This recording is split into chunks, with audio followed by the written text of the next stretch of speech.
"Hey, you black bitch, get out from here. You are black, so why you come here?" The air inside Ashfield Regional Airport always carried the scent of stale coffee and nervous goodbyes. Danielle Price had gripped her children's hands tightly as they passed through security, their eyes wide with the wonder of travel. What should have been a memory stitched with excitement turned quickly into something else, an ordeal born of humiliation. A uniformed guard stopped them, his voice clipped and sharp, his questions slicing through the air with suspicion instead of courtesy. Around them, travelers turned to watch, and the weight of 100 stares pressed down like judgment.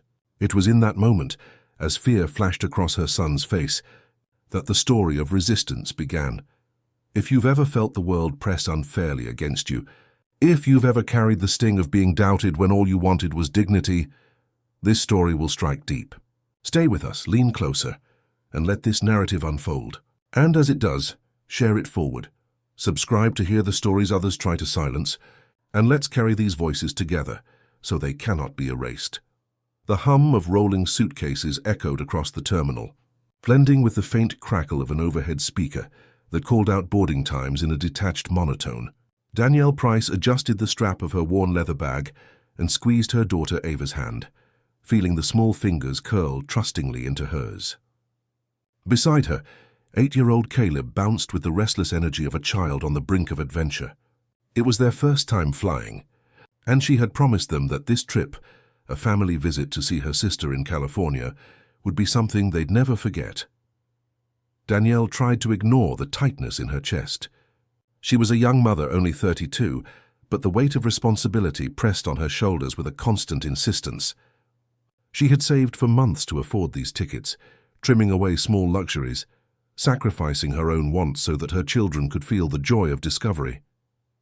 The airport, with its gleaming floors and endless glass walls, felt like a threshold to possibility. For a moment, standing in line for security, she allowed herself to believe they were just like every other family. The guard appeared without warning, his navy uniform crisp, his face set in the kind of practiced sternness that seemed meant to intimidate. He stood a little too close, casting a shadow that stretched over Danielle and her children. His badge read Officer T. Murdoch, though the name would soon matter far less than the force of his presence. "Ma'am," he said, his voice sharp as a blade. "Step aside." Random screening. Danielle blinked, startled. She glanced at the line of passengers moving forward, their expressions carefully neutral, though she felt the subtle shift of attention. The sideways glances, random. The word clung to her, sticky with disbelief. She knew what it meant. She had seen it before, in stores where she was followed down aisles, in banks where her questions were met with suspicion. Still, she swallowed hard and nodded, her hand tightening around her children's. "Yes, sir," she said softly, guiding Ava and Caleb toward the side. Murdoch's eyes narrowed, scanning them with a scrutiny that felt less like procedure and more like judgment. "Where are you headed?" he demanded. "To Los Angeles," Danielle answered. Her voice trembled, though she willed it not to. "We're visiting family. And this bag?" He pointed at her carry-on, as though it carried something more than clothes, snacks, and a few dog-eared books for the kids.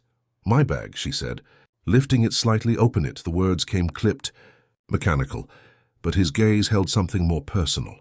Around them, the noise of the terminal seemed to dim, replaced by the heavy thump of Danielle's heartbeat in her ears. Ava clutched her arm now, sensing her mother's unease. Caleb shifted from foot to foot, his excitement waning. Danielle unzipped the bag, laying bare its contents: neatly folded shirts, a small toiletry kit, Ava's stuffed rabbit with one ear bent from years of love. Murdoch sifted through with gloved hands, tossing items carelessly, making the children's belongings look suddenly suspicious by touch alone.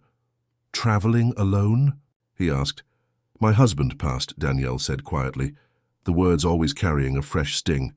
"There's just us." Something flickered in Murdoch's expression, not sympathy, not respect, but a kind of satisfaction. His voice dropped lower, edged with something darker.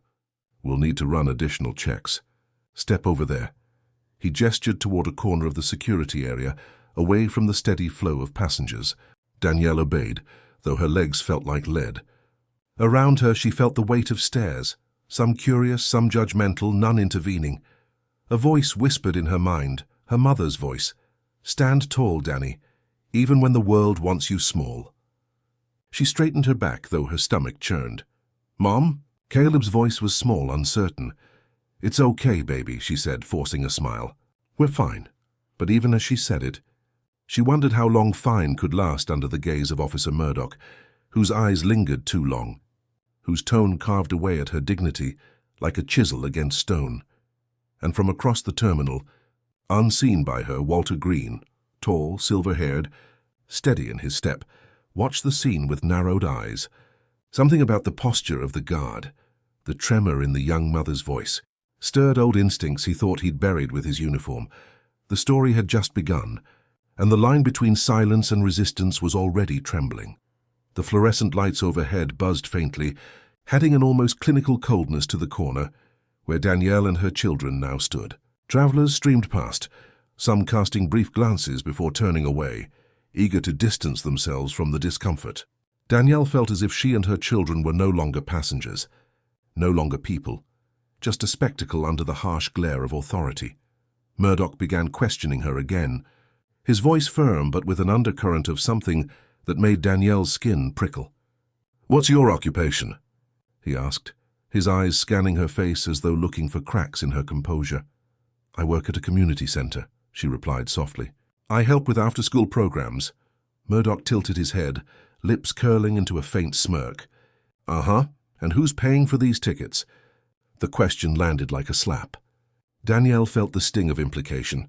As if a mother of two couldn't possibly afford a trip without suspicion. She inhaled slowly, forcing her voice not to tremble. "I saved. Over months." Ava pressed closer against her side, whispering, "Mom, are we in trouble?" Danielle knelt briefly, brushing a stray curl from her daughter's forehead. "No, sweetheart, we're not. Stay close to me." Her voice was gentle, but her heart thundered in her chest. The guard's gaze hardened. He looked down at Caleb, who clutched his toy airplane nervously, shifting from foot to foot. "What's in your toy, kid?" Murdoch asked, his tone mocking. Caleb's eyes widened. There's just a toy." His voice cracked, high-pitched with fear. Danielle stood quickly, fire rising in her throat. "That's enough. He's a child." For a moment silence hung heavy between them, broken only by the rustle of nearby passengers moving with deliberate haste to avoid involvement. Murdoch stepped closer, lowering his voice so that only Danielle could hear. "Cooperate, and this won't take long." But Danielle knew better. It already had taken too long. The inspection wasn't about safety. It was about something else, something that left her feeling smaller with every passing minute. Still, she held her ground. From a few yards away, Walter Green set his bag on the floor. He was no stranger to uniforms, to authority, to the way some men used it as a shield for their insecurities. At 68, he carried the steady bearing of a man who had lived through war and bureaucracy, through loyalty tested and promises broken. Watching Murdoch loom over the young mother stirred something deep, a long-quieted instinct that whispered, "This is wrong. Someone must stand with her." But Walter also knew restraint. The wrong word, the wrong move, could escalate what was already teetering on the edge. So he lingered, his weathered hands folded over his cane, his sharp eyes never leaving the scene. Danielle tried to steady herself. She thought of her late husband, of the way he used to tell her she had a core of steel even when she felt fragile. "You bend, Dani," he would say, "but you don't break." That memory became her anchor now. "I've answered your questions," she said, her voice firmer than before. "My children and I are traveling to visit family." "That's all." Murdoch's jaw tightened, his eyes narrowing. He wasn't used to being challenged, especially not by someone he had marked as vulnerable. "Stay right here," he said, his tone curt. He stepped away briefly, speaking into his radio, glancing back at them as though keeping them tethered with his eyes alone. Danielle exhaled slowly, her hands trembling despite her attempt to appear composed. She looked down at Ava and Caleb, who clung to her like lifelines. "We're okay," she whispered, though the words felt more like a prayer than a certainty. Behind her, a man's voice broke through the hum of the terminal. It was calm, low, but carried an unmistakable weight. "Excuse me, officer. Is there a problem here?" Danielle turned, and for the first time saw Walter Green step forward, his cane tapping softly against the floor. His silver hair caught the light, and though his frame was lean with age, his posture spoke of a strength that had not diminished. Murdoch looked annoyed, like a man interrupted mid-performance. "This is official security procedure," he snapped. Walter's eyes didn't flinch. They were steady, measured. "I've seen my fair share of procedures," he said. "But this looks a lot more like harassment." The air seemed to shift. Danielle felt a flicker of relief, faint but real, as if the invisible walls closing in had cracked just slightly. For the first time since the ordeal began, she realized they were no longer entirely alone. The confrontation was far from over, but the first thread of resistance had been woven into the scene. Murdoch straightened, his jaw tightening as though the simple act of being challenged gnawed at him. His eyes shifted between Walter Green and Danielle, assessing, calculating. Around them, the current of the terminal carried on. Boarding calls rang out. Luggage wheels clattered across tile. Yet within this small corner, time seemed to thicken. "Sir," Murdoch said, his voice heavy with condescension, "this is none of your concern. Please move along." Walter leaned slightly on his cane but didn't budge. His gaze was direct, calm, but underneath it burned something sharper. A mother standing with her children while a guard tosses their belongings around. That concerns anyone with eyes. A ripple passed through the onlookers. Heads turned more openly now. Where before passengers had pretended not to see, now they lingered, caught between discomfort and curiosity. Danielle could feel the shift, the faintest sense that silence was cracking, that someone else was willing to name what she was enduring. Murdoch's cheeks reddened. "Security screening is standard procedure. You don't know the risks we manage every day." Walter tilted his head, his voice even. "I know something about risk. 25 years in the Air Force teaches you more than a thing or two. And I know the difference between vigilance and intimidation." The words landed like a stone in still water, rippling outward. Danielle felt her throat tighten. A veteran. This man wasn't just a bystander. His presence carried authority, hard-earned and undeniable. Caleb's small fingers tugged at her sleeve. "Mom," he whispered, "he's helping us." She nodded slightly, pressing his hand. For the first time since the guard had stopped them, she allowed herself to breathe more deeply. Murdoch, however, seemed less composed. He stepped closer, his hand brushing the radio at his belt. "Sir, if you interfere, I'll have no choice but to—" "Choice." Walter's voice cut through before Murdoch could finish. He took a deliberate step forward, the cane tapping the tile with authority. "Your choice, officer, is to treat civilians with dignity, especially when those civilians are children." The words weren't loud, but they carried the weight of truth. The onlookers absorbed them, their murmurs low but growing. One woman whispered audibly, "He's right. This doesn't look random at all." Danielle's pulse hammered, not from fear now, but from the strange mix of vulnerability and courage swelling inside her. She had felt cornered, diminished, but Walter's intervention reminded her of something her late husband had always told her. "You don't have to fight alone." Murdoch's posture stiffened. "That's enough. Both of you, stay put until I return." He jabbed a finger toward Danielle and the children, then shot Walter a glare sharp enough to wound. Without waiting for a reply, he strode a few steps away, speaking rapidly into his radio again. The pause left in his absence was thick with tension. Danielle crouched to check her children, smoothing Ava's hair, pressing her hand against Caleb's back. They clung to her, their wide eyes still clouded with worry. Walter's voice lowered as he stepped closer, speaking gently now. "You're not alone in this, ma'am. Don't let him make you feel small." Danielle looked up at him, her eyes wet but steady. "Thank you," she whispered. The words were simple, but they carried the weight of her gratitude. Walter gave a small nod. "I've seen too many people silenced. It doesn't sit right with me." When Murdoch turned back, his expression was taut, frustration etched into every line of his face. He glanced between Danielle, her children, and Walter, as if measuring the control slipping from his grip. "We'll have another officer join us shortly," he said flatly. Danielle braced herself. She knew this wasn't ending soon, but the fear that had once suffocated her had shifted into something else, resolve. She reached for Ava's hand again and held Caleb close, her voice low but steady as she told them, "We're going to be okay." Murdoch didn't hear her, but Walter did. And he knew that soon the scales of this confrontation were about to tip in ways the guard couldn't predict. The stop had begun as humiliation. Now it was turning into something far more dangerous for Murdoch, a scene others were watching. a truth that could not be contained. The seconds stretched into minutes, every tick of the airport clock, a reminder of the ordeal's length. Danielle's knees ached from standing, but she refused to sit down. To sit would be to submit, to let her children see her folded beneath the weight of this guard's suspicion. So she remained upright, spine straight, eyes forward, though her heart thrummed like a drum inside her chest. Murdoch returned, his stride quick, his posture puffed with the swagger of someone used to control. Behind him trailed another uniformed guard, younger, his expression unreadable but less hardened. The presence of a second officer drew even more attention from travelers who slowed their steps or outright paused to watch. The murmurs thickened, a low tide of voices that buzzed at the edges of the tense scene. "Step back," Murdoch ordered Walter curtly, his voice louder than before, designed to reassert dominance. "This matter is under security review." Walter shifted his cane slightly, his eyes narrowing but his stance calm. "Then review it with respect," he replied. His voice carried not in volume but in clarity, rippling outward so that every bystander could hear. The younger officer glanced uneasily between the two men. His lips parted as though he wanted to speak but thought better of it. Danielle clutched Ava and Caleb closer, her instincts torn between protecting them and shielding them from the spectacle.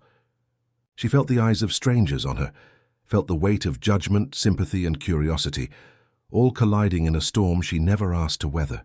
Her chest tightened, but then she caught Walter's gaze. Steady, unwavering. It was as though he was silently telling her, "Hold on. Don't give them your fear." Murdoch bent down again, rifling through her bag with renewed aggression, pulling out items as though searching for something to justify his actions. A shirt, a bottle of lotion, the stuffed rabbit, all tossed carelessly onto the inspection table. The rabbit landed with its ear bent beneath the weight of a shoe, and Ava's face crumpled. "Hey!" Danielle snapped, her voice sharper than she intended. "That belongs to my daughter." "Be careful." The words hung in the air. Danielle felt her cheeks flush hot, adrenaline coursing through her veins. For the first time she had raised her voice. For the first time the anger eclipsed the fear.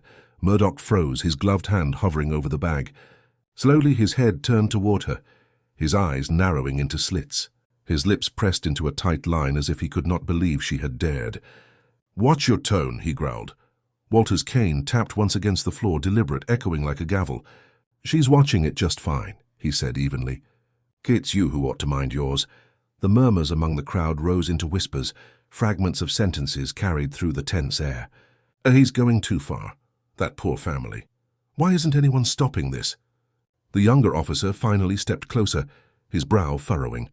"Officer Murdoch," he began, his voice quiet but audible.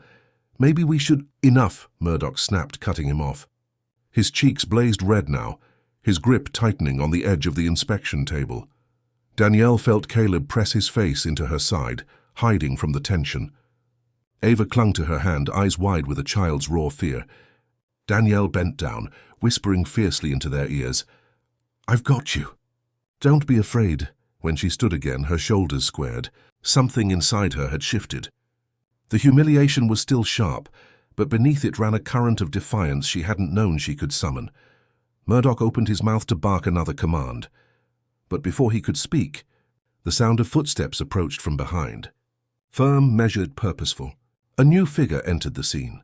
A man in a dark suit, his presence cutting clean through the tension like a blade through fabric. Marcus Ellison's voice carried with calm authority as he spoke. "Excuse me. My clients are being detained without cause." Danielle turned, startled. Relief and disbelief collided in her chest. She had never met Marcus before, but the steadiness in his tone was like an anchor in a storm. Murdoch blinked, caught off guard. "And you are?" Marcus's eyes didn't waver. "Marcus Ellison, attorney at law." The words dropped heavy into the silence. Whispers spread faster now, the crowd leaning in, sensing a shift in power. Walter's lips curved into the faintest of smiles. Danielle exhaled shakily, gripping her children tighter. For the first time, the balance of the encounter seemed ready to tilt. The stop was ending. The confrontation was about to begin. The terminal's background hum dimmed into something else entirely, the charged silence of a crowd sensing a story unfolding. Danielle's pulse still hammered, but now it carried a new rhythm, steadier, fueled by the presence of Marcus Ellison. He stood between her family and Officer Murdoch, with the unshakable bearing of a man who had faced down intimidation too many times to be rattled. "Attorney at law?" Murdoch repeated, his tone caught between disbelief and disdain. His posture stiffened as though bracing himself, but the flush on his cheeks betrayed irritation. These passengers were flagged for additional screening. "That's all." Marcus didn't blink. "I've been watching for the past 10 minutes, he said calmly, his voice measured, firm, cutting through the murmur of the crowd. "What I saw wasn't additional screening. What I saw was harassment." A few audible gasps rippled through the bystanders. A woman in a red coat whispered loudly to her companion. Finally, someone said it. Murdoch's jaw tightened. "Watch yourself, counselor. This is a secure facility. You don't dictate procedure here." Marcus took a slow step forward, his suit catching the artificial glow of the fluorescent lights. He carried himself with precision, as though every movement was a deliberate choice. "No," he agreed evenly. "But the law does. And the law doesn't allow an officer to single out a mother and her children without just cause, especially when those children are being humiliated in full public view." Danielle felt heat rise in her chest, not from fear this time, but from a dawning sense of vindication. His words, spoken aloud where everyone could hear, wrapped around her like armor. Caleb peeked from behind her. His toy airplane clutched tightly in his small hand, while Ava pressed closer. Her eyes locked on Marcus as though he were some figure out of a storybook. Murdoch's fists clenched at his sides. "If you've got a complaint, file it with the TSA office." "Right now I need them to stay put." Walter Green's voice entered like steady thunder. "They've been staying put long enough. This isn't about security, and everyone here knows it." He gestured slightly with his cane toward the crowd, which had thickened. Travelers were no longer pretending not to see. They lingered openly, their faces taut with curiosity and unease. The younger officer shifted awkwardly beside Murdoch. He looked at Marcus, then at Danielle, then back at his superior, his lips parting but closing again. It was clear the tension gnawed at him, but his silence made him complicit. Marcus adjusted his tie, then pulled a slim folder from his leather case. "Officer Murdoch, let me be clear. If you continue to detain this family without cause, you are violating federal protections against unlawful discrimination. My presence here ensures this incident won't vanish into silence." He raised his voice slightly, addressing not just Murdoch but the bystanders. "It will be recorded. It will be filed. And it will be remembered." The words rippled like a spark through dry tinder. A man in the crowd pulled out his phone, recording now. Another followed. The once private humiliation had become a public stage. Danielle's breath caught. For the first time, she felt the tide turning. She wasn't merely enduring. She was witnessing resistance take shape in front of her children's eyes. Murdoch stepped closer to Marcus, lowering his voice into a hiss meant only for him. "You think you can walk in here and embarrass me?" Marcus's gaze didn't waver. "I don't need to embarrass you," he replied, his tone razor-sharp in its calmness. "Your own actions are doing that already." The guard's face darkened, veins rising faintly along his temple. His body tensed as though itching to reclaim dominance, but the moment had shifted beyond his control. The crowd, the phones, the steady presence of Walter and the unflinching stare of Marcus had transformed the script. Danielle swallowed hard, her throat dry. She bent low to whisper into Ava's ear, her voice steady despite the storm.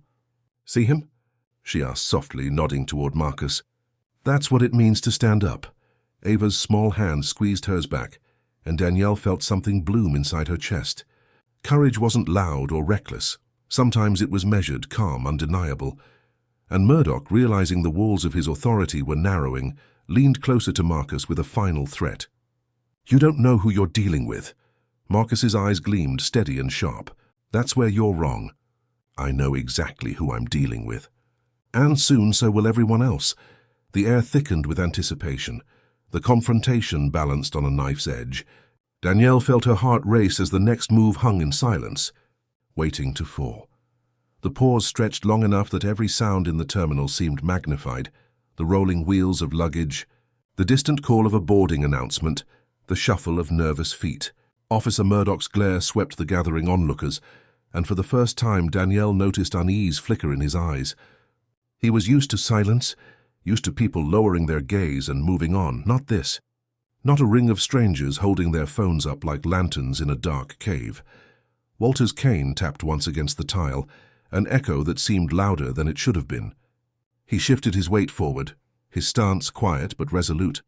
"My father used to tell me," he said, his voice rich and steady, "the moment you treat dignity like a privilege instead of a right, you lose the thread of your own humanity." The words landed with a heavy stillness. Danielle glanced at the older man, struck by the weight of his calm. He wasn't shouting, wasn't posturing, and yet his presence filled the space with something Murdoch couldn't smother. Marcus seized the pause, his voice carrying like a gavel striking wood. "This family is finished here. You have no grounds to hold them, and if you try, you'll face more than a complaint. You'll face a record of misconduct." That last word, misconduct, lingered in the air. The young officer shifted again, finally breaking his silence. His voice wavered, quiet but audible. "Sir, maybe we should—" "Enough!" Murdoch snapped, silencing him. His composure frayed, but the crack only made the crowd lean closer. Danielle's palms were damp, but she felt a strange power rising through the fear. She could almost sense her children feeling it too, their eyes wide not with terror now, but with the recognition of something stronger than intimidation. Murdoch straightened, trying to wrestle the moment back under his command. "You're free to walk, Ma'am," he said finally, spitting the words like they were poison. His eyes locked on Danielle, but his voice was for Marcus. "But don't think this is the end. Some fights aren't worth starting." Danielle's throat tightened, but Marcus spoke first. "That's where we differ," he said. "The fights worth starting are the ones that defend the voiceless." He motioned for Danielle to gather her children, his hand steady as ever. Danielle reached for Ava and Caleb. Her fingers trembled as she pulled them close, but her spine felt straight for the first time since the ordeal began. The crowd parted slightly, creating a makeshift corridor for them to pass. Phones tracked their steps, capturing every angle of the retreat. Walter fell in beside them, his cane striking rhythm with each step, an unspoken promise that they weren't walking alone. But as they moved past, Danielle dared one last glance at Murdoch. His face was taut not with victory but with something darker, a mask cracking under pressure. His jaw worked, his eyes burning with the unfinished fire of a man whose authority had slipped through his fingers. "Keep walking," Marcus murmured softly, low enough for only Danielle to hear. His calm was a thread pulling her forward, away from the wreckage of the moment. Still the words Murdoch had hurled lingered in her ears like an echo. "This isn't the end." It didn't sound like a dismissal. It sounded like a promise. The terminal lights seemed harsher as they passed through the gates. Danielle clutched Caleb's hand tightly, her heart drumming not with panic now, but with the unsettled knowledge that the confrontation wasn't truly over. Something had been set in motion, and she could feel it in the air around them. And when Marcus caught her glance, his expression confirmed it, calm but grave, steady but certain. He knew too. The battle had only begun. The terminal's glass doors opened with a hiss, releasing them into the cool night air. Danielle inhaled sharply, grateful for the space, though her chest still felt tight. The hum of cars outside the airport was a balm compared to the suffocating silence of the standoff they'd just endured. She held her children closer, their small bodies pressed into her sides, as if her arms could shield them from echoes of the guard's venom. Walter emerged beside her, leaning a little heavier on his cane than before. He let out a slow breath, the kind that seemed to drain years of weariness, but his gaze remained alert. "They won't let this sit," he murmured almost to himself. Danielle looked at him, the lamplight catching the steel in his eyes. For a man of his years, his presence was still formidable, not because of volume or force, but because of unshakable steadiness. Marcus walked a few paces ahead, scanning the parking lanes with the air of someone calculating every detail. Even now he didn't stride like a man rattled. His calm unnerved Danielle. She needed it, but she also wondered what burden sat behind it, what weight he carried that made moments like this feel rehearsed. When they reached the family van, Marcus stopped and turned. "You'll be safe tonight," he said softly, his eyes meeting Danielle's. "But understand this, men like Murdoch don't swallow humiliation easily. He'll push back, and when he does, we'll be ready." Danielle wanted to ask what he meant, what kind of preparation he had in mind, But Caleb tugged her sleeve, whispering, "Mommy, are we still going on the plane?" His small voice cracked against the night and her heart clenched. She bent down, brushing his curls back with trembling fingers. "Not tonight, baby," she whispered. "We'll go soon." "I promise." Walter shifted, watching Marcus carefully.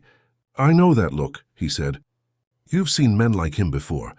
Men who hide behind badges, uniforms, titles, and crumble when you shine a light." Marcus nodded. "Exactly. And I've seen what happens when nobody holds them accountable. They grow bolder. Families like Danielle's carry the cost." The word struck Danielle like a stone, not just for her family but for others, families she didn't even know, caught in the same cycle of intimidation. It was bigger than tonight. Bigger than her. A car honked nearby, pulling her back to the present. She helped Ava climb into the van, her daughter clutching a stuffed animal like a talisman against the fear. Walter steadied himself against the doorframe, lowering his voice so only Marcus could hear. "If you're planning what I think you are, you'll need proof. And you'll need courage from more than just yourself." Marcus's expression hardened with resolve. "I already have both." Danielle caught fragments of their exchange, her pulse quickening at the certainty in Marcus's tone. There was no question in his mind. This wasn't over.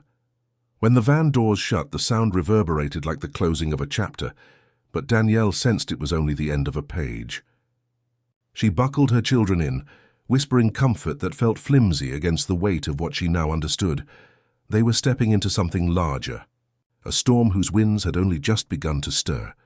From the terminal behind them came the muffled roar of a departing plane, its engines straining against the night. Danielle glanced back toward the glass doors, imagining Murdoch still standing there, jaw tight, plotting the next move in a game she hadn't chosen to play. The van pulled out into the flow of traffic. Walter leaned his head back, closing his eyes as though he was summoning patience from a deeper well. Marcus remained upright in his seat, his gaze forward, shoulders squared. Danielle knew he wasn't simply thinking about her children's safety tonight. He was thinking about precedent, about justice, about the record he had promised to unveil, and for the first time she believed him. The fight wasn't over. It was only just beginning. Danielle wanted to ask what he meant, what kind of preparation he had in mind, but Caleb tugged her sleeve, whispering, "Mommy, are we still going on the plane?" His small voice cracked against the night and her heart clenched. She bent down, brushing his curls back with trembling fingers. "Not tonight, baby," she whispered. "We'll go soon." "I promise." Walter shifted, watching Marcus carefully. "I know that look," he said. "You've seen men like him before. Men who hide behind badges, uniforms, titles, and crumble when you shine a light." Marcus nodded. "Exactly. And I've seen what happens when nobody holds them accountable. They grow bolder. Families like Danielle's carry the cost." The word struck Danielle like a stone, not just for her family but for others, families she didn't even know, caught in the same cycle of intimidation. It was bigger than tonight. Bigger than her. A car honked nearby, pulling her back to the present. She helped Ava climb into the van, her daughter clutching a stuffed animal like a talisman against the fear. Walter steadied himself against the doorframe, lowering his voice so only Marcus could hear. "If you're planning what I think you are, you'll need proof. And you'll need courage from more than just yourself." Marcus's expression hardened with resolve. "I already have both." Danielle caught fragments of their exchange, her pulse quickening at the certainty in Marcus's tone. There was no question in his mind. This wasn't over. When the van doors shut, the sound reverberated like the closing of a chapter, but Danielle sensed it was only the end of a page. She buckled her children in, whispering comfort that felt flimsy against the weight of what she now understood. They were stepping into something larger, a storm whose winds had only just begun to stir. From the terminal behind them came the muffled roar of a departing plane, its engines straining against the night. Danielle glanced back toward the glass doors, imagining Murdoch still standing there, jaw tight, plotting the next move in a game she hadn't chosen to play. The van pulled out into the flow of traffic. Walter leaned his head back, closing his eyes as though he was summoning patience from a deeper well. Marcus remained upright in his seat, his gaze forward, shoulders squared. Danielle knew he wasn't simply thinking about her children's safety tonight. He was thinking about precedent, about justice, about the record he had promised to unveil, and for the first time she believed him. The fight wasn't over. It was only just beginning. Morning light filtered through Danielle's blinds in thin, pale ribbons. She had barely slept. Every time she closed her eyes, she saw the fluorescent glare of the terminal, the rigid posture of Officer Murdoch, the way Caleb's small hand clung to hers. Even in her dreams, the echoes followed, the snapping tone of authority, the promise that this isn't the end. Her phone buzzed on the nightstand. She hesitated before answering, already knowing who it would be. Marcus's voice came through, steady and deliberate as always. "They filed a report," he said without preamble. "The airport is claiming you obstructed a routine security check." Danielle's heart stuttered. "Obstructed? I was just trying to take my children through, I know," Marcus replied. "But they'll twist it. That's why we can't sit still. If we let their version stand, it becomes the truth on paper. But I have something they don't." He paused, and Danielle could hear the faint shuffle of papers in the background, the sound of evidence waiting to breathe. "Murdoch has a record. Prior complaints, harassment, unnecessary force, false accusations. Every time buried under bureaucracy. But this time, his tone sharpened like a blade catching light. This time the eyes of the public are already watching." Danielle sat on the edge of her bed, trying to steady her breath. Ava stirred in the next room, and Caleb's soft snores drifted from down the hall. They were safe for now, but the idea that a stranger's lies could stain their names terrified her more than anything. "What can I do?" she asked quietly. "Be ready," Marcus said. "This isn't just about your family anymore. It's about every family he's cornered before. And we're going to bring it all into the light." Later that morning, they gathered in Marcus's modest office downtown. The walls were lined with thick binders, case files stacked in careful order, and framed photographs of civil rights marches from decades past. Danielle felt the weight of history pressing in on her, as though the room itself remembered the fights of those who came before. Walter was already there, seated with his cane across his lap, his weathered hands folded patiently. He gave Danielle a nod as she entered, a silent reassurance. Marcus spread a folder open across the desk. Inside were copies of complaint forms, dates, signatures, statements from people who had faced Murdoch before. Danielle leaned in, her eyes scanning the pages. Each one told a story. A young man stopped without cause, a woman threatened with arrest for asking a question, an elder forced to the ground despite offering no resistance. Her stomach churned. "How does someone like this keep his job?" she whispered. Walter answered before Marcus could. "Because silence is easier than accountability. Institutions protect their own, but they don't stand so tall when truth walks in with witnesses." Marcus tapped one page, his jaw set. "This is our leverage. We're not walking into court empty-handed. We're walking in with a pattern, and if they think they can intimidate a mother in public, they'll find out what happens when the public is already watching." Danielle sat back, overwhelmed. She had never imagined herself at the center of something like this. She was just a mother trying to travel with her children. But now she was a witness, a name on a document, a piece of a much larger fight. Marcus leaned forward, his gaze intent.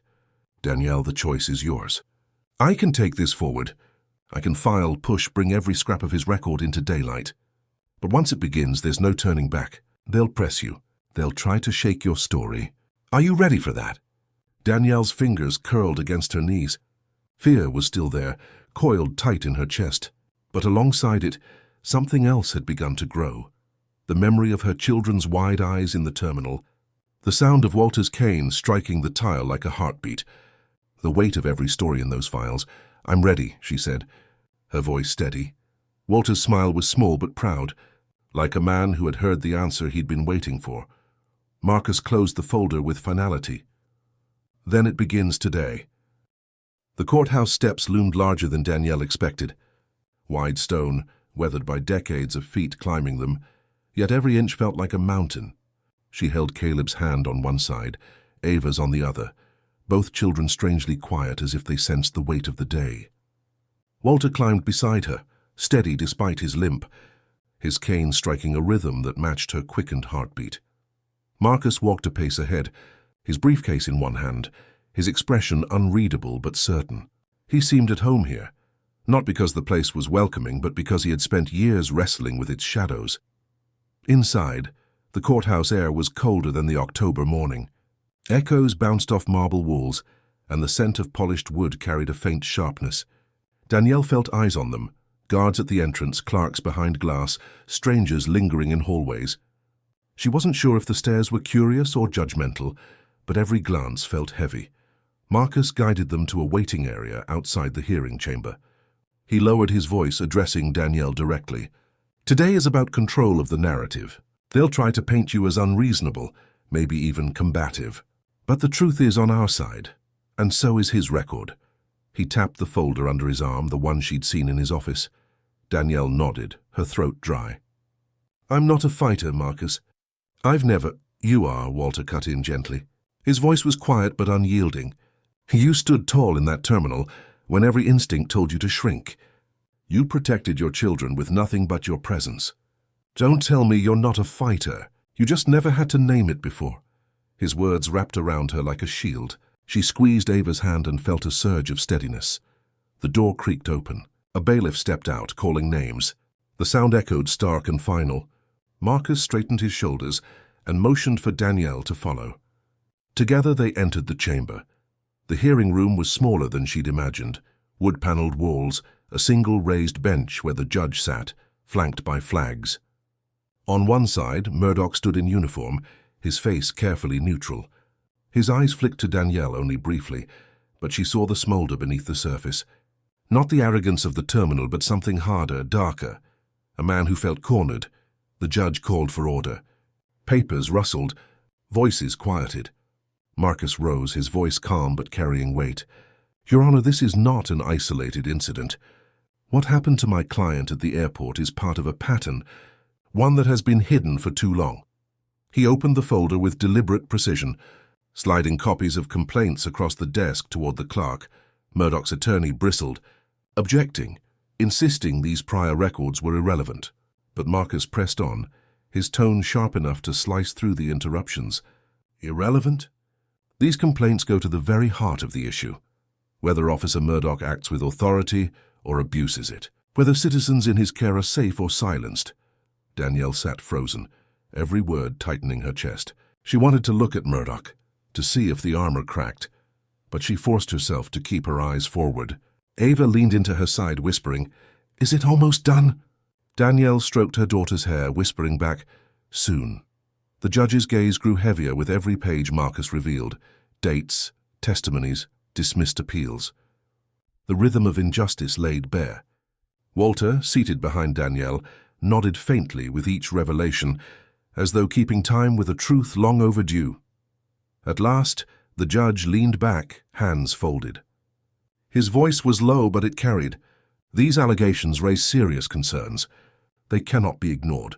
Officer Murdoch, until further review, you are suspended from duty pending investigation." The words hit Danielle like a bell tolling across the chamber. For a moment, silence. Then a shuffle of papers, a ripple of whispers. Murdoch's jaw clenched. His eyes finally met hers, burning not with victory but with something else, fury choked by restraint. Danielle held his gaze, her hand never leaving her children. For the first time since that night at the airport, she felt taller than him. Not because the fear had vanished, but because she had chosen not to bow beneath it. Marcus gathered his papers, his expression calm, though Danielle saw the faintest glimmer of satisfaction. Walter leaned close to her ear as they rose to leave. "This is only the first crack," he whispered. "But when stone cracks, it never closes again." Outside the courthouse, the afternoon sun cast long shadows across the steps. Reporters had gathered, microphones poised, cameras pointed, the hum of curiosity filling the air like static. Danielle froze at the sight. She had imagined this day ending quietly, slipping home unnoticed. But the presence of flashing lenses reminded her that nothing about this fight was private anymore. Marcus descended the steps with practiced ease, the folder still tucked under his arm. He spoke with quiet confidence when a reporter called his name. "What happened in that courtroom today is the beginning of accountability," he said. "When families are harassed, when authority is abused, the truth cannot remain hidden forever. We have shown a pattern, and the system has acknowledged it." Danielle lingered halfway down the steps, holding Ava and Caleb close. Their faces were pressed against her sides, overwhelmed by the chaos. Walter placed a steady hand on her shoulder, guiding her forward. "Eyes on you, Danielle," he murmured. "But don't shrink. Let them see strength, not fear."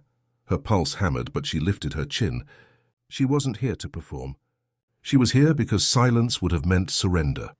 Murdoch emerged from the courthouse a few minutes later, his uniform still crisp, but his stride clipped, as though each step was an effort to hold back the storm boiling inside him. His attorney shielded him from questions, but the cameras caught every twitch of his jaw, every flash of defiance in his eyes. Danielle watched from a distance, an unspoken realization threading through her chest. The suspension wasn't the end. It was pressure building behind a dam. Marcus ushered them into the shade of a nearby tree, away from the worst of the crowd. His voice was measured, as if he had rehearsed these words countless times for other families before. "The judge's ruling is an opening. Suspension isn't justice, but it's leverage. Now we gather more voices, more testimonies. Every person who's crossed paths with Murdoch matters. The public eye is on him. That's our greatest shield." Danielle glanced at Walter, who nodded in solemn agreement. "Truth spreads faster than fear when people see they're not alone," he said. "But it takes someone willing to step first into the fire." Her throat tightened. She wanted to retreat, to take her children home and close the door on the noise of the world. But she also saw the faces in Marcus's folder.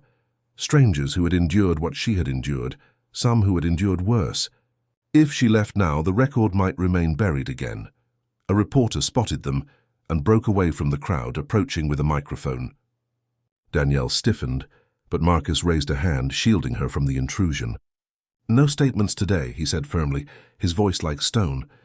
The reporter backed off reluctantly, but not before snapping a photo.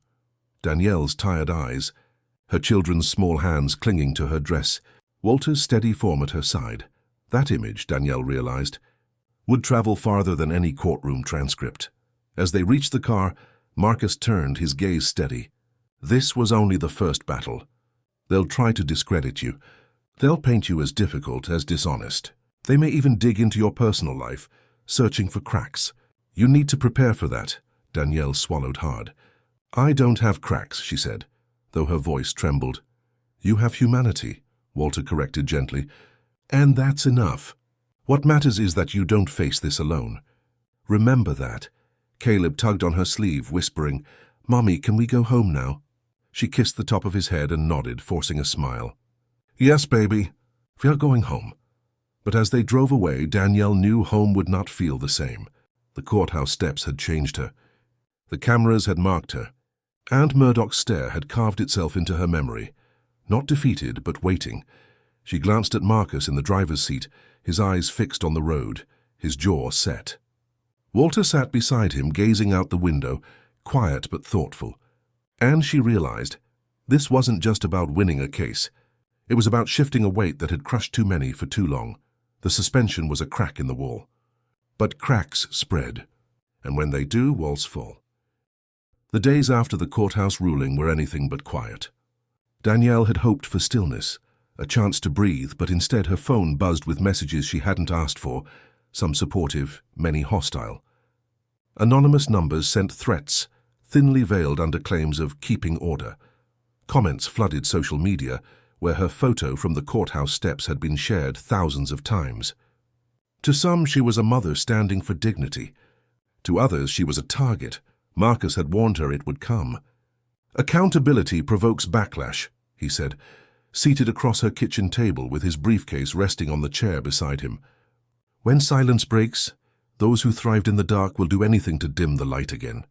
Danielle glanced at her children playing in the next room, their laughter a fragile shield against the storm outside. "How do I protect them from this?" she asked, her voice barely above a whisper. Walter, who had stopped by with a bag of groceries, answered before Marcus could. "By remembering that fear feeds on isolation. You're not alone, Danielle. You never were." He leaned his cane against the counter, his gaze steady. "But you'll need the community, and the community will need you." The truth of his words settled like a stone in her chest. Already neighbors had started knocking at her door, some offering quiet words of support, others warning her to step carefully. She realized the fight had spilled beyond courtrooms and headlines. It had seeped into living rooms, dinner tables, and whispered conversations in the grocery aisle. One evening, as the sun dipped low, Danielle noticed a car idling too long at the end of her street. Its headlights off, its windows tinted. She froze at the sight, her pulse spiking. Walter was visiting that night, and he stepped onto the porch beside her. He followed her gaze, his jaw tightening. "Men like Murdoch don't take humiliation well," he murmured. "But intimidation only works if you let it hollow you out." He tapped his cane against the wooden porch rail, a sound sharp enough to slice the quiet. "I've faced worse in my day. The question isn't whether they'll try to scare you. It's whether you'll let fear write your story." Marcus came by the next morning with news. "More people are coming forward," he said, sliding a growing stack of affidavits across her table. "A bus driver, a teacher, even a security guard who worked beside Murdoch once. Each one tells the same story: harassment, abuse, and a system that looked away." Danielle traced her finger over the papers.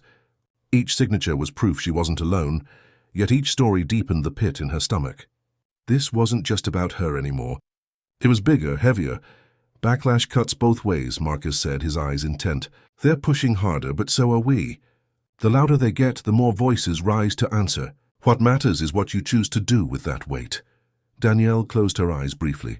The memory of her children's frightened faces in the terminal returned like a wound. When she opened them again, her voice was steadier.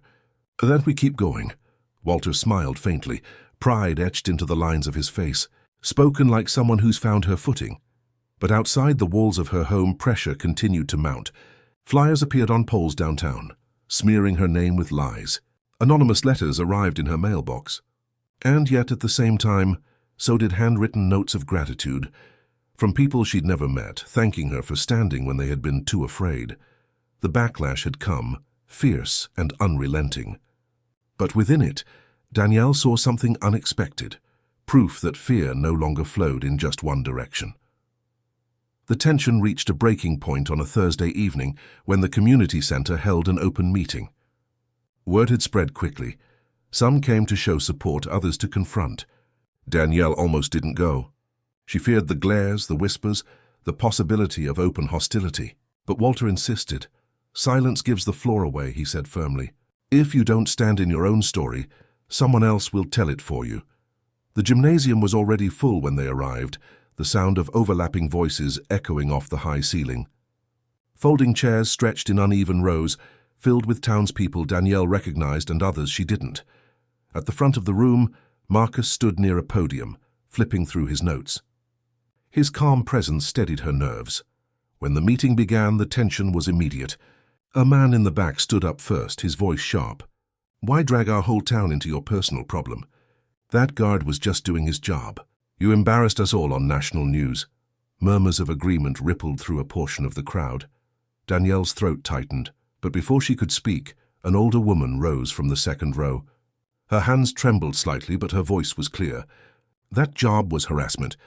I've lived in this town for 60 years, and I've seen too many families treated like theirs was. What she did was brave." The room split. Some clapped, others hissed. Marcus leaned into the microphone. What happened to Danielle wasn't an isolated mistake. It was a pattern, and that pattern only ended because someone refused to look away. Danielle felt every eye shift toward her. Her palms were slick, her heartbeat rapid, but Walter's steady hand on her shoulder anchored her. She stood slowly, meeting the gaze of the crowd. "I didn't ask to be in this fight," she said, her voice trembling at first, but gaining strength with each word. "But when that man humiliated my children, I couldn't stay quiet. And when I saw that others had suffered like us, I realized silence would only guarantee it kept happening." She paused, scanning the faces before her. "I know some of you are afraid of the attention. I'm afraid too, but fear won't protect our kids. Only courage will." The gymnasium fell into a thick, uneasy silence.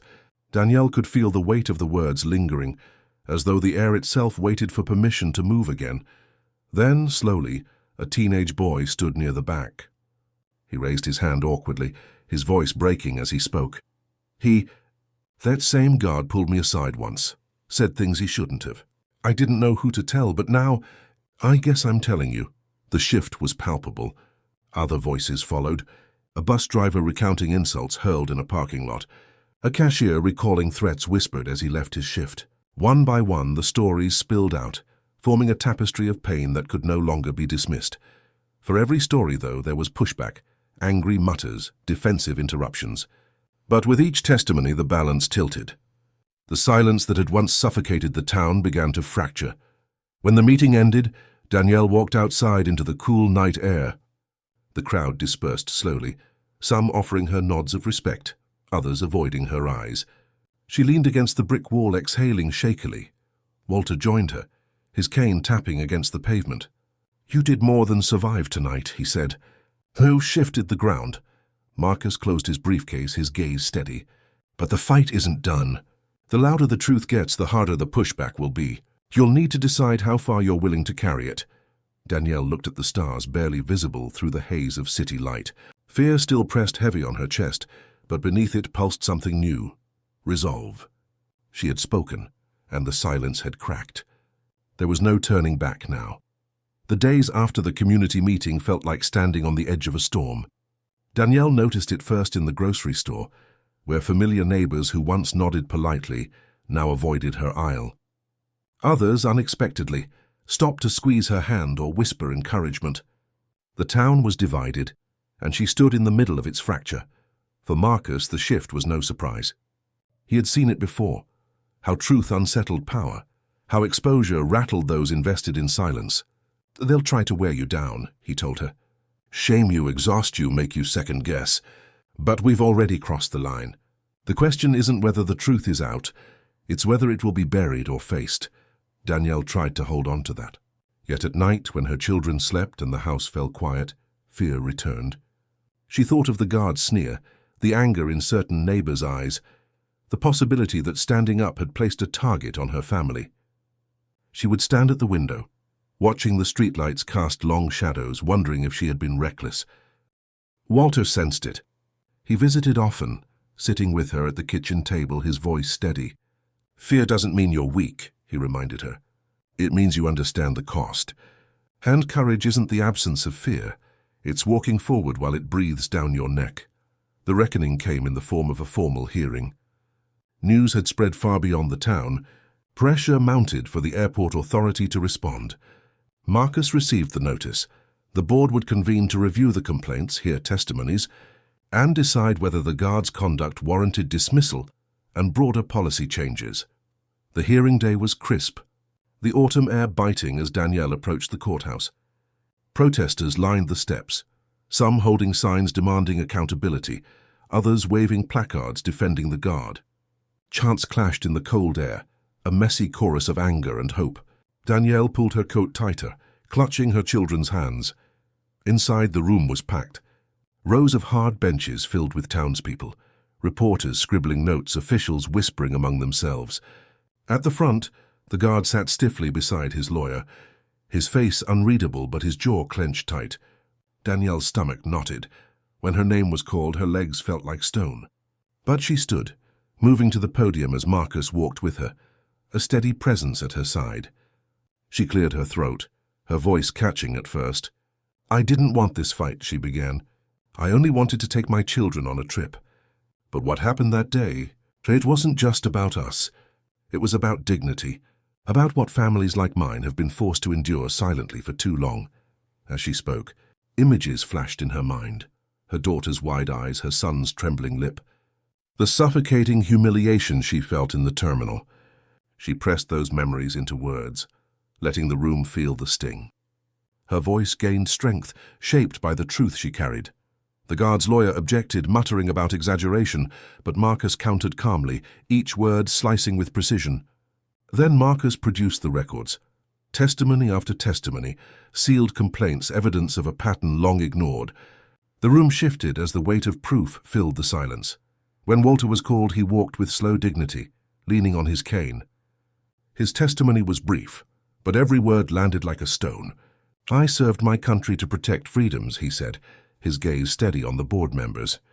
"But if we can't protect a mother and her children from humiliation in our own airport, what are those freedoms worth?" The board members exchanged uneasy glances. Danielle could feel the tension, the possibility of change trembling in the air. Yet the guard remained defiant, whispering furiously to his attorney. The fight was far from over, but for the first time the ground felt level. When the session adjourned, Danielle stepped outside into the cold afternoon.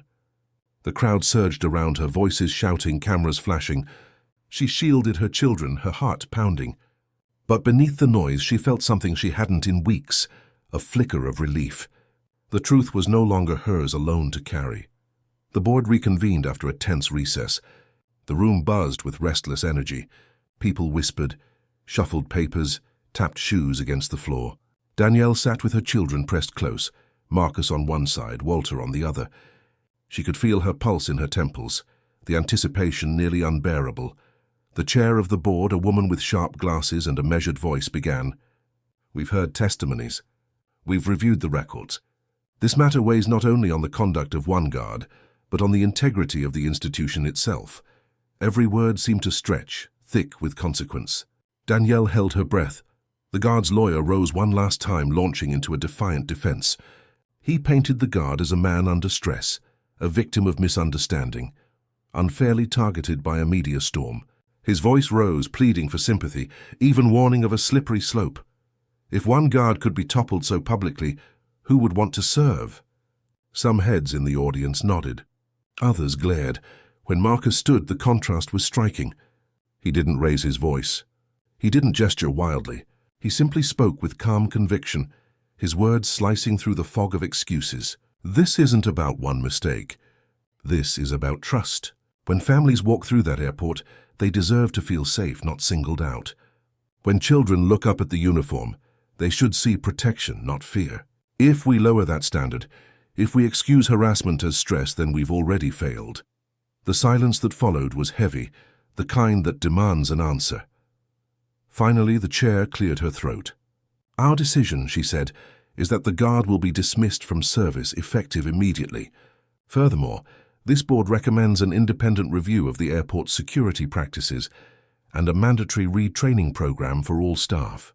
Gasps rippled through the room. Some clapped, others groaned, but the decision was final. Danielle's eyes stung with sudden tears. Her children clung to her, sensing the weight of victory, though they could not fully grasp it. The guard stood abruptly, his chair scraping loudly against the floor. His face burned red, his fists clenched, but his lawyer tugged him away before he could erupt. As he stormed out, Danielle felt a strange mix of pity and relief. He had lost his shield, and with it, the power to humiliate others unchecked. Outside, the air felt sharper, brighter. Reporters surged forward, microphones outstretched, shouting questions. Danielle wanted to shrink back, but Marcus leaned in and whispered, "Speak once. Speak true. Then walk away." She nodded, her voice steady as she addressed the crowd. "This was never just about me. It was about every family who deserves to travel without fear. Today is one step. Tomorrow we take another." Then she turned and walked with her children, leaving the frenzy behind. Walter caught up, his cane striking rhythm on the pavement. "You did it," he said simply. "Not because you wanted to, but because you refused to be silent." That's how change always starts. That night the community gathered again, this time in celebration. The same gymnasium that once rang with division now hummed with music, laughter, and relief. Food lined the tables, children played tag between chairs, and conversations buzzed with possibility. Danielle sat quietly for a while, watching her children laugh, their joy unshadowed. She thought of the journey, the humiliation, the fear, the long nights of doubt. And she thought of the voices that had joined hers, weaving strength where once there was silence. Marcus raised a glass of water, his toast simple.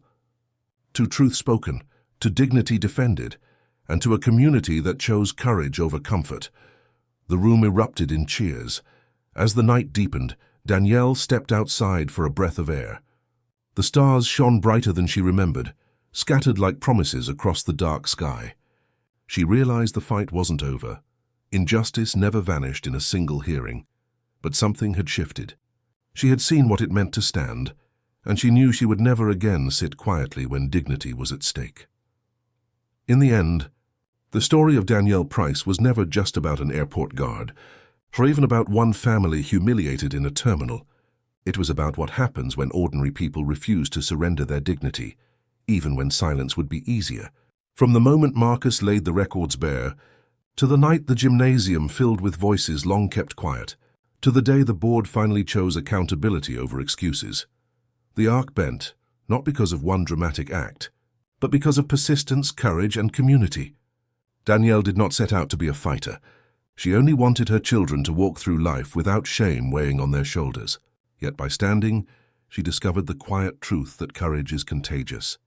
Walter's wisdom, Marcus's precision, the teenager's trembling confession, each became threads in a fabric too strong to tear. As Danielle looked back weeks later, she realized the hearing was not an ending but a beginning. Policies could change, retraining could happen. But what truly mattered was the memory planted in her children's hearts, that when someone tries to strip away your dignity, you can choose to rise. They would grow remembering not the humiliation of that day in the airport, but the way their mother's voice carried through a crowded room, unshaken and unbroken. And so the story returns to where it began, a family, a confrontation, a choice. What could have been a moment of silence became instead a moment of reckoning. The lesson lingers for all of us. Injustice thrives on quiet, but it falters when even one voice dares to rise. Danielle Price did not plan to be that voice, but in the hour it was needed most, she became it. And through her courage, a community that had long looked away finally opened its eyes.